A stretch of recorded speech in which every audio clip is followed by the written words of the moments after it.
Okay, great. So here we are again. Myself, Dr. Sandhya, Minakshi, my dearest friend. And we also have a new face today. That is Sanjog Mishra. So, by the way, Minakshi is a chartered accountant and Sanjog is a would-be chartered accountant.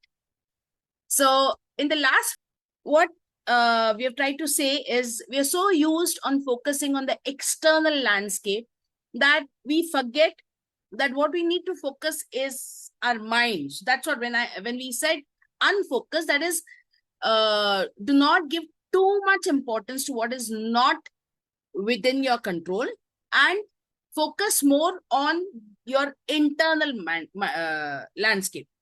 So today's session, we are going to continue in the same aspect. Today, we are going to, we'll see.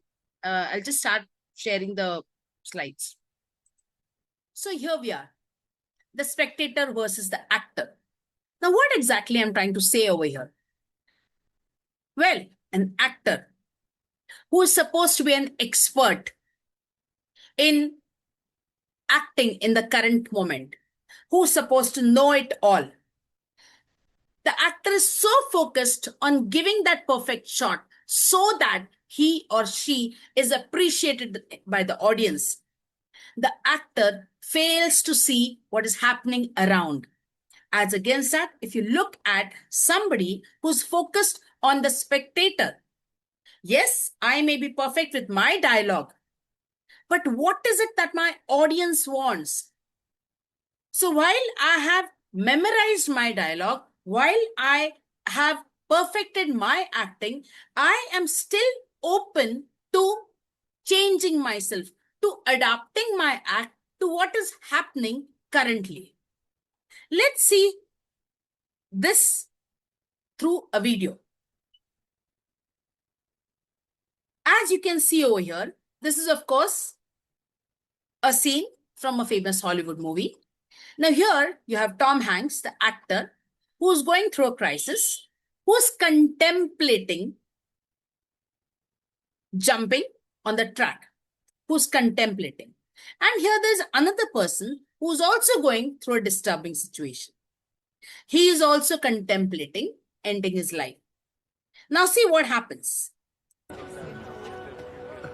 While Tom Hanks is still contemplating, the other person moves ahead and goes ahead and does what he has to do, though he is scared, but he just goes ahead and falls on the track. Boom.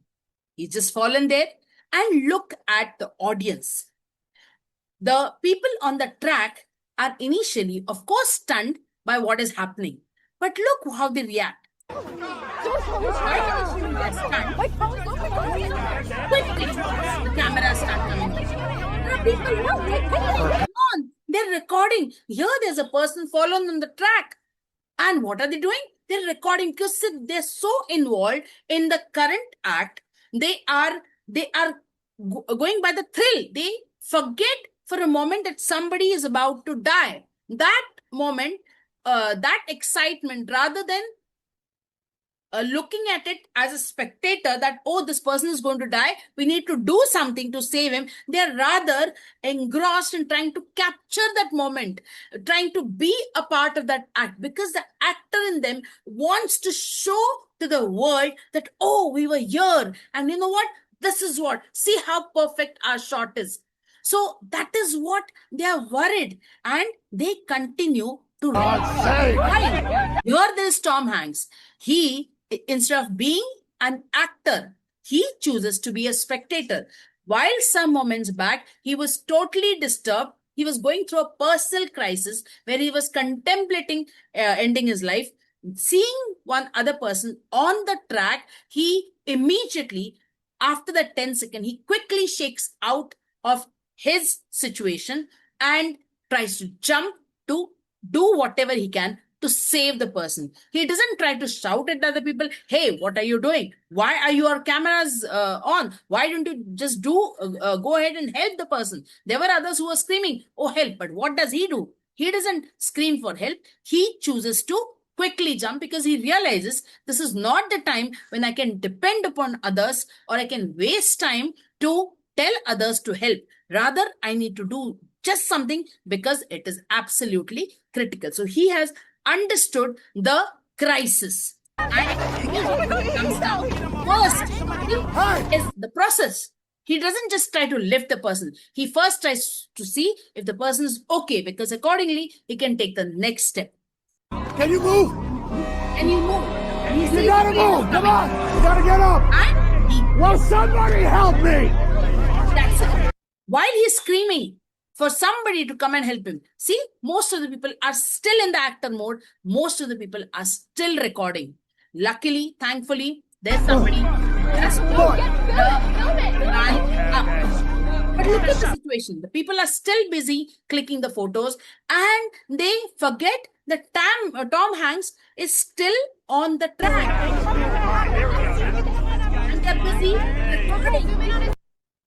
This is what happens when you are in the actor mode. You are not aware of things around you. This same situation, similar situation, we could see in the recent collision, the LaGuardia collision. What happened? This plane, of course, by now everybody has heard about it. This plane, it was not a problem with the pilots. It was not a problem with the air traffic controller. It was a system-wide failure. If we look at it, it was about so many things. First of all, the air traffic controllers were exhausted. There were too many planes that they had to manage, and very often the environment was a reactive environment where they were just trying to keep up rather than staying ahead. So they were just not having the flexibility to be proactive. The airport had definitely a sophisticated radar system which was supposed to spot collisions. However, because the radar systems were often causing nuisance because they would go off on the slightest or minor things. So what did the authorities do? They decided to dumb down the radar systems. Eventually, what happened? The radar systems became programmed only to scream for help. That is, when a crash was almost inevitable, leaving almost zero time for humans to react. Now, of course, the planes had high-tech transponders, and these could be seen by the air traffic controller. A fire truck could not have the transponder. So what happened is, on the radar screen that the air traffic controller was seeing, the truck was just a mysterious flickering blob that the air traffic controller might have just ignored. Now, these different aspects of the system on that particular night, it so happened that all these factors came together. The air traffic controller, who was exhausted, gave the signal to land because he missed the flickering blob of that truck.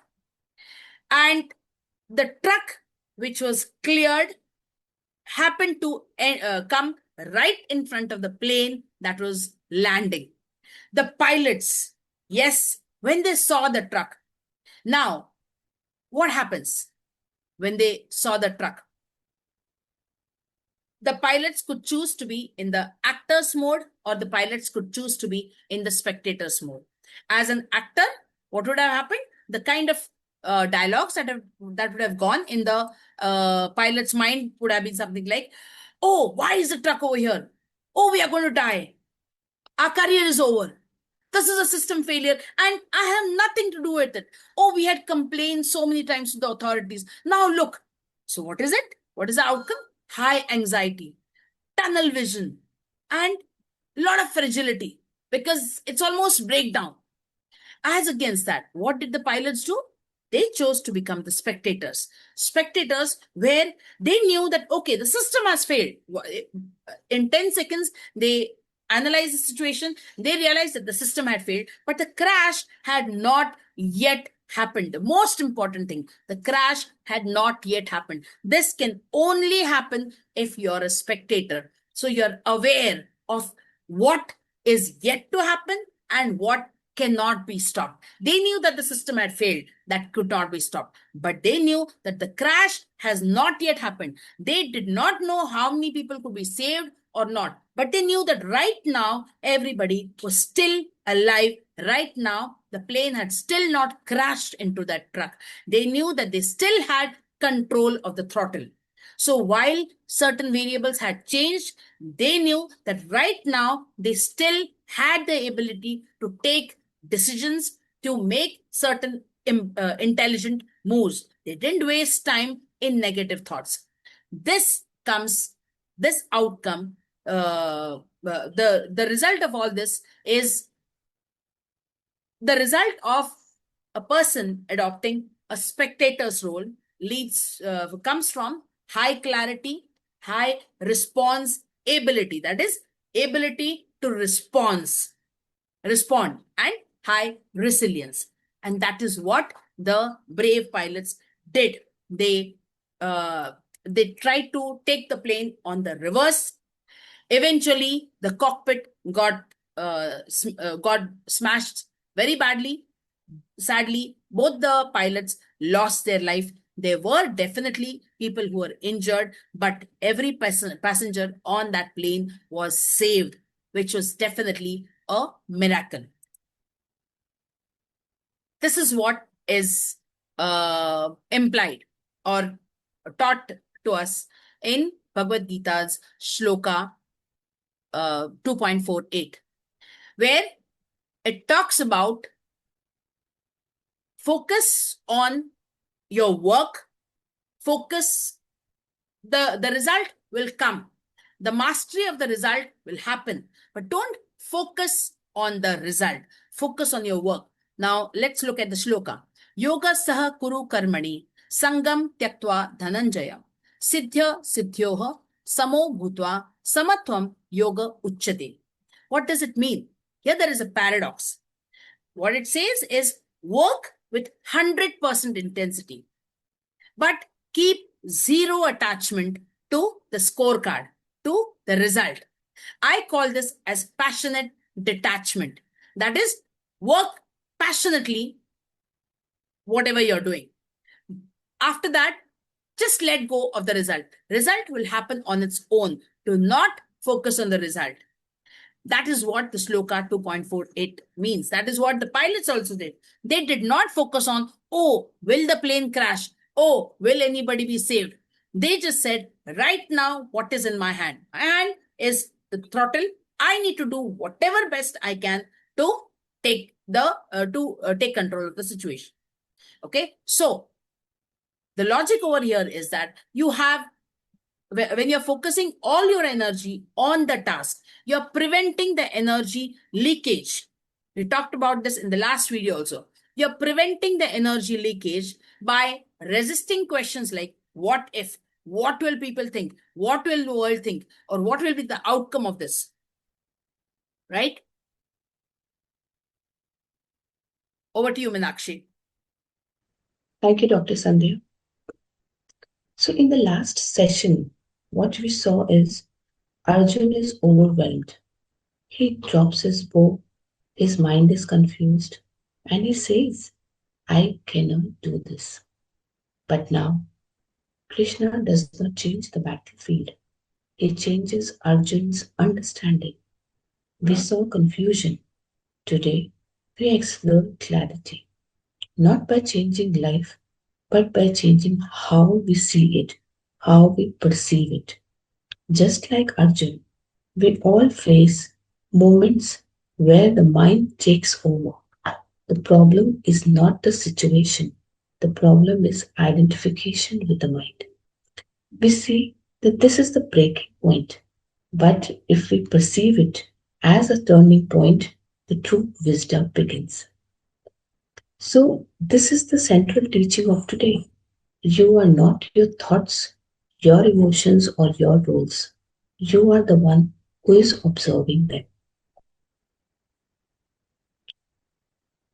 Chapter 2 ends at shloka number 72, but we have taken just few shloks to give a clear understanding about what we are dealing in the session today, spectator versus actor. How can we be a spectator, and how this is explained so beautifully in our scripture Bhagavad Gita. Shloka 2.12 is very much interpreted as you all are beyond time. We, Arjun, is beyond time. It reads, Na tvivaham jatu nasam, na tvevam neme janadhipa, na chavina bhavishyama, sarve vyamat aparam. Which means, there was never a time when I did not exist, nor all these kings, nor will any of us cease to exist in the future. So, the lesson that we derive from this shloka is this, that our true identity is not temporary. Birth and death belong to the body, self exists beyond time. So, we need to expand our perspective. When we fear loss or endings, we must remind ourselves I am not disappearing. Only situations are changing. You always existed and you will always exist. Only situation change, the observer remains. Nothing real about can ever be lost. Situations may end, roles may change, but the one who is experiencing them, that is our self within, that remains. Over to next slide. Shloka 2.13, which can be interpreted as hardware versus software. We all are hardware from outside, like what we appear to the outside world is the hardware, but the software remains inside. What we think, how we uh, rebuild ourselves, how we remain self motivated, that is the software part. So the shloka reads, Dehinosminatya dehe komaram yauvanam jara tatha dehanta prapti dhirastra na mohanate, which means you are not the body. When we say you are not the body, it means that there is a soul that remains inside, which passes through the childhood, the youth, the old age, and towards the end of life. It similarly passes into another body. The wise are not deluded by this. You are the observer of change, not the change itself. Body changes, role changes, situation changes, but that I remains constant. So whenever you think, I am getting old, I am changing, you must shift to my body and roles are changing. I am the observer. Childhood, youth, old age, everything changes, but something inside remains same. And that sameness is you. And that person is you. When you accept yourself that you are the one who should be in restfulness, at peace, then you remain unaffected by the situations, by people, by any hardships that you face in life. Okay, Ji. Okay, great. So over to Ritu and Sanjog, who are going to have a wonderful activity for us. Hi, everyone. So, we are talking of understanding the difference between the actor and the spectator. Now, these are two very different things. When you are doing something, then you have your internal voice telling you what to do and what not to do. But when the same thing somebody else is doing, you are the one who keeps poking the instructions. It should be done like this. It should be done like that. This should not be done. Why is the other person doing it? And when you are the doer, you are all messed up. And why does that happen? Because we become actors instead of being spectators. So now today I and Sanjog, we are going to present an operation theater to you. There is a surgeon. He is performing an operation. At the same time, just like you and I, when he has started to do his work, the internal mess, the chaos, it has started to give him every instruction. For example, suppose you are crossing the road.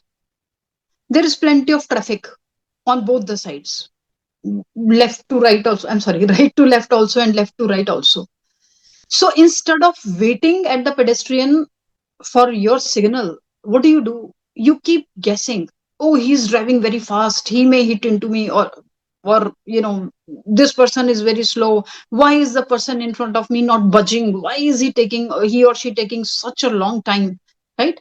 On the contrary, if you just stop and analyze what is happening and realize that I have to wait for the pedestrian and then I'll walk, there's a huge difference between the two. In the second situation, you already know that nobody will hit you because everybody has to stop and let you cross. So now the surgeon is at the same crossroads. He is to perform an operation, and I am going to be the internal voice, while Sanjog is the internal dialogue of the surgeon. I am the spectator and he is the actor. So this is scene one, the actor who is the surgeon. All right. That is the internal noise. So you need to understand we are presenting an operation theater. So it is an operation theater. The surgeon's eyes are there and the eyes are darting. The monitor is showing whatever stats of the patient are there. So the surgeon is working on it. So if now this is the surgeon who is supposed to be acting on the patient, and what is his mind telling him? If this heart stops, my 30 years career stops with it. I can already see the headlines, and the headline will be senior surgeon fails routine procedure. My career is gone. And now the internal dialogue begins. The board will launch an inquiry. I will lose my license. I will face a lawsuit. Oh, my hands are shaking. Why is this happening to me? This wasn't in the pre-operation charts. Why is this change in his stats? He was not supposed to have a high blood pressure. Why is it going up? This isn't fair. What has the nurse done? What is going on? This was not on the operation charts. This is the actor's lens fixated on the result, creating high anxiety and tunnel vision.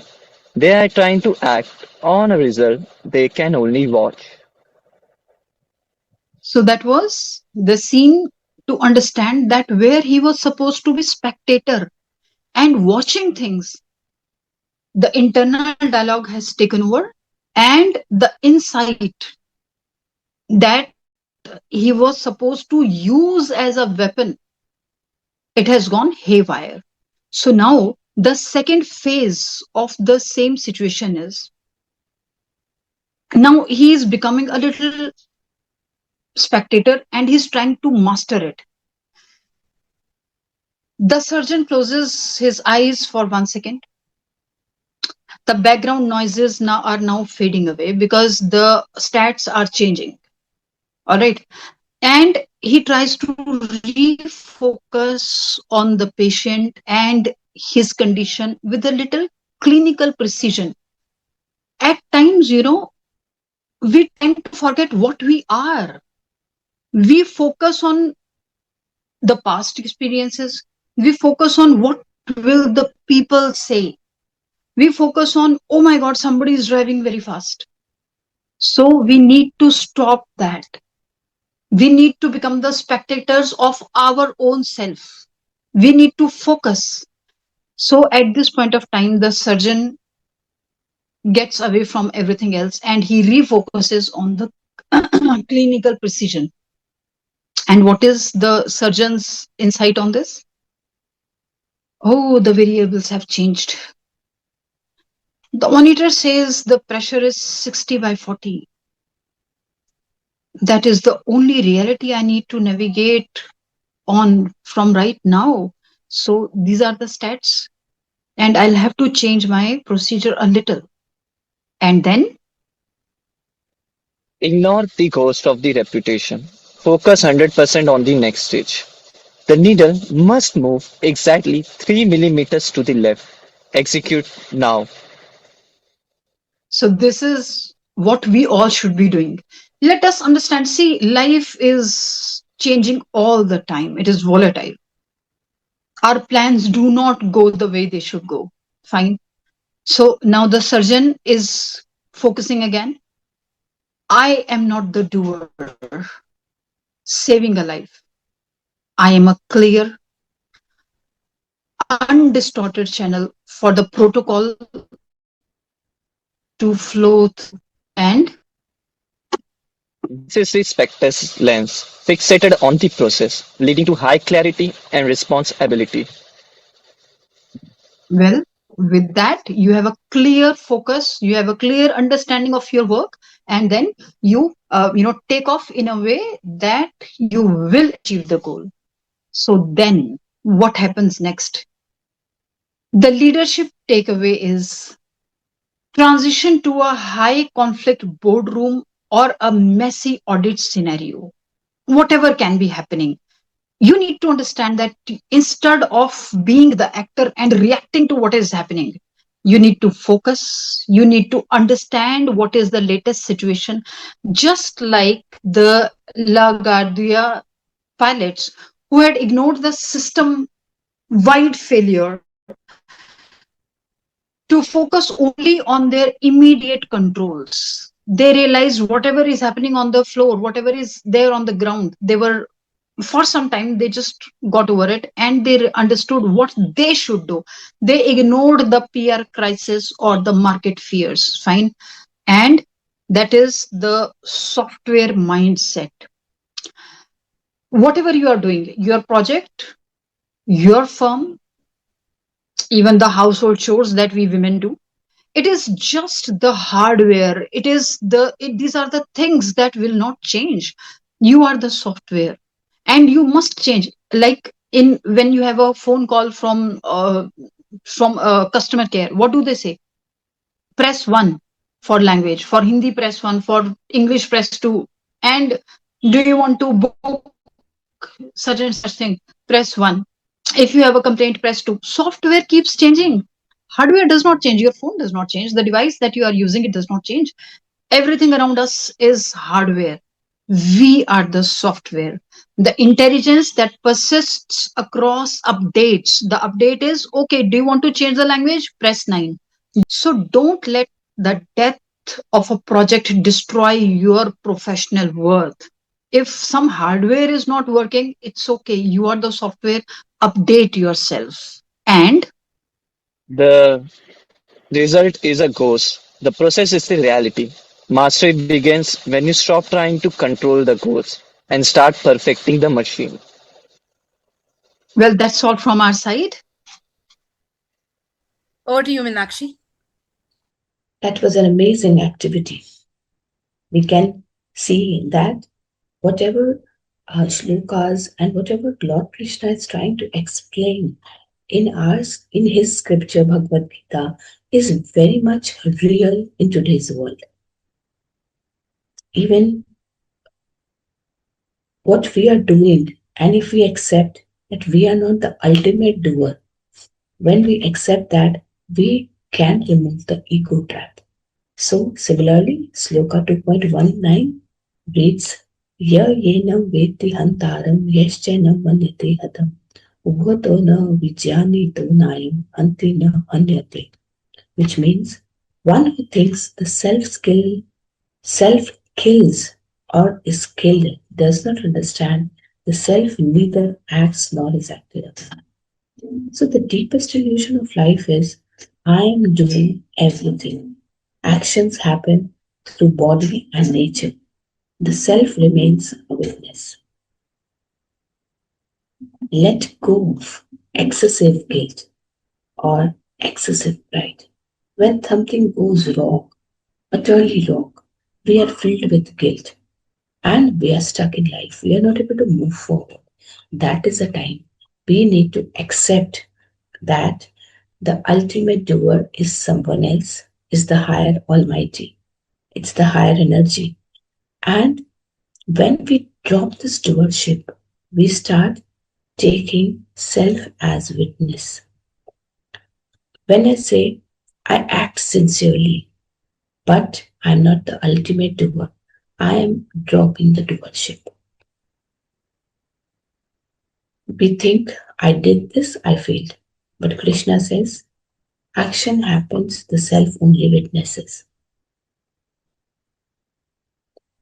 So, whenever we are in a stressful situation, handling pressure, audits, and any part of life, any situation of life, we tend to feel that if we are doing only then things are happening. We sleep in the night, and when we wake up in the morning, we start doing things as if the world was being run by us only. The world is run by the Almighty. The universe works automatically. Even if you are working, even if you are not, even if you are sleeping, then also the earth is revolving. Sun rises on his own. You don't have to put your alarm clock on to make sunrise. So it's you who becomes the sole victim of your outcome. When you accept that you are not responsible for the result, you remove the ego trap, and there you get a clear understanding. Then we have Shloka 2.20, the next, just after this, which reads Na jayate miyate va kadachi nayam bhutva bhavita va na bhuyah ajo nitya shashvato yam purano na hanyate hanyamane sharire, which is the ultimate one, which makes you believe that we are not the depreciable asset.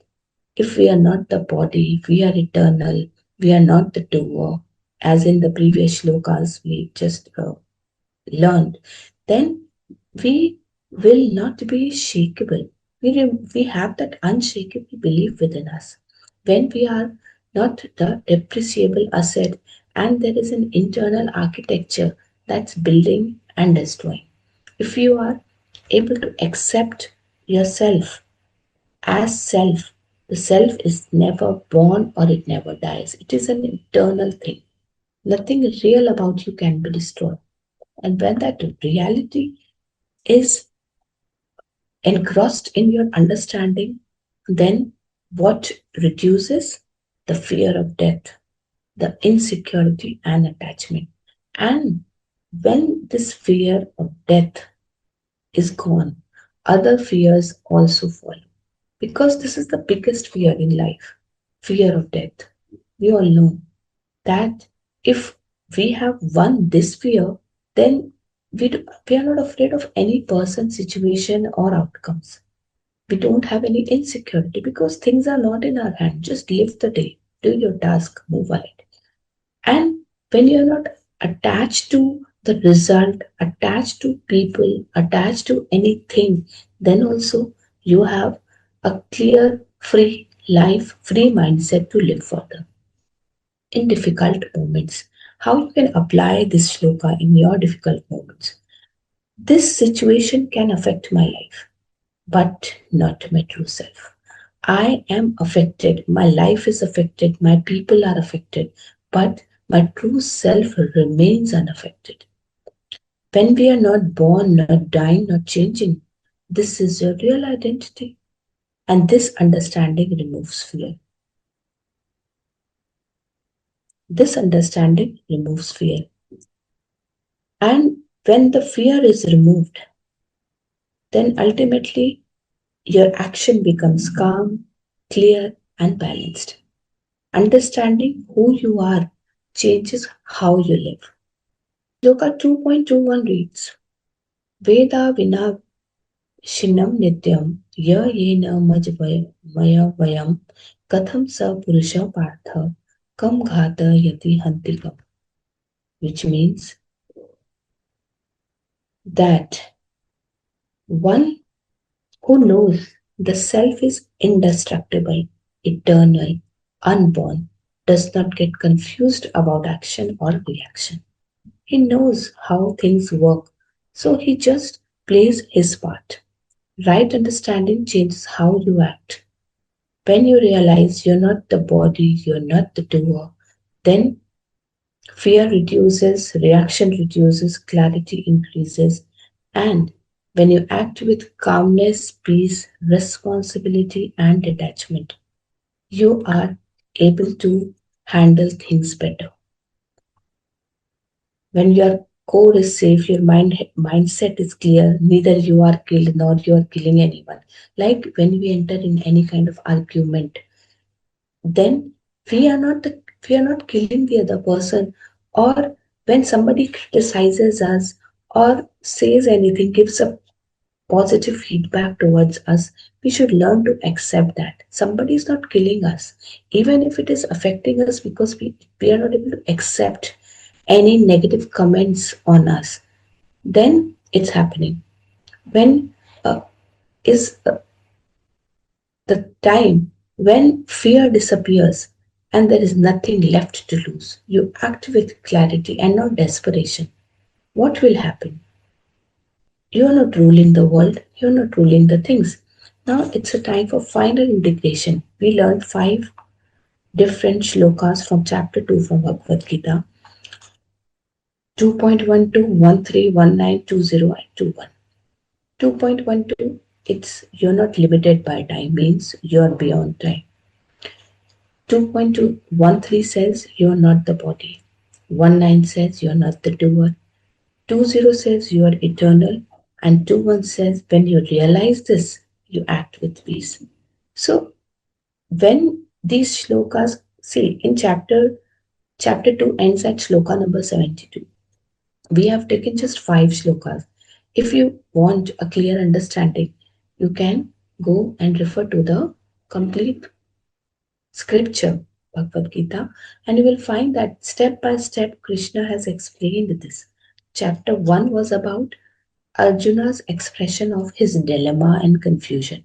Chapter 2 begins with wisdom. And once you are able to think that I want to change my life, you're not changing the story of your life. You are the unchanging awareness in which it is unfolding. That happens. And whenever you think whenever you think that right now also, when things are going in your mind, thoughts are happening, emotions are happening, but something within you is simply watching, and that is Sakshi Bhav. You are watching things happen by others and even by you. You are able to watch yourself as a mirror all the time if you have this thought process inside. And once you feel that you are in confusion or negative surroundings or situation, then you must remind yourself you are not the storm, but you are the sky in which such storm appears. Over to Dr. Sandhya. Awesome. Having heard Meenakshi, wonderful way of collating all the 5 shlokas. Okay. Now, to sum it all, let us look at what are the control points if we have to master the spectator's view as against the actor's action. What are the things that are in your control? Of course, as an actor, you focus on your level of preparation, on your tone, on your communication, on your 10 seconds presence. You of course do that. You do your work with absolute integrity in the process. But having mastered your role as an actor, you need to release yourself in the spectator, to be in the spectator's view. To be a spectator, you do not avoid being an actor. You, of course, have to master the art of being an actor, and having mastered, release yourself to get into the spectator's view. That way, while you're still acting, you will be able to understand what is happening around you. You'll be able to understand the competitors' move. You'll be able to understand the market crashes. You'll be able to understand others' perception of your work. It is not just what you want to do. For example, it is not just what a salesperson, if a salesperson cannot focus on only selling the product or service that he or she has. It's important that the salesperson understands what the customer wants. It's important that the salesperson also understands the historical mistakes made in the past. It's also important that the salesperson understands that what would eventually lead to a yes or no from the client. It's not only about what the salesperson or what the company that he or she represents wants. It's eventually about what the customer wants and how to get it to the customer. This is how you would be able to master the what to say. This is what is mastery of the result that we saw in the shloka 2.48. So hope you all have enjoyed this session. We are definitely looking forward to listening to your comments. And in the next session, so while in last video, we have spoken about how it's important to focus on the internal landscape, on the internal software rather than just the external hardware. This session, we spoke about how it's important for you to master the skill, but at the same time, once you master the work, pull yourself away from the core work and also look at the big picture. In the next session, we would be looking at how it is important that you focus on that mental equilibrium. That is, whatever happens, positive or negative, one should work with total balance. So that is what we will be covering in the next session. I'll stop the sharing over here. Now, anybody? Oh, so Bharat, you have joined. Sanjog, the other day you were talking about an incident. Could we hear from you? Yes. So I would like to share one of my personal example which I experienced. Yeah, I hope I'm audible. Am I audible? You're audible. All the All right. best. Hmm. Yeah. So in CA Inter September 25, I gave my both groups. So the group one, in which law was the one of the toughest papers, especially the MCQ. The paper was manageable and can be done with a proper mindset. I gave my best, but still after coming home, I experienced the emotionals, and the same thing happened with my friends and other students. A lot of students decided not to give the next paper on the basis of this paper. The next paper was taxation. Considering it was a waste of time, and why to prepare? Just let's prepare for the second group or give the next attempt. And there were few who were checking the answer. Somehow I ended myself with the help of family and by the God grace and prepare for the next. On the day of my next paper, that is was taxation, I saw the six benches were empty and the student gave up there only. The paper was very average and I also cleared the first group. So in conclusion, I wanted to say my friends and other students were focused on the result, that is being goal oriented, and that decision was fixated on the law paper for the next, that was taxation. And I just focus on the process. That is, I am the doer of the activity, and result is not in my hand. So why to even worry about it? Just focus on the process of the activity. Result is the byproduct of it. Thank you. That's what I wanted to share.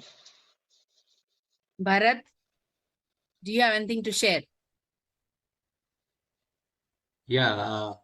Hi. Hi all. I am in a kind of a a seesaw, you can say like But still, you are going on. there. That's a big thing.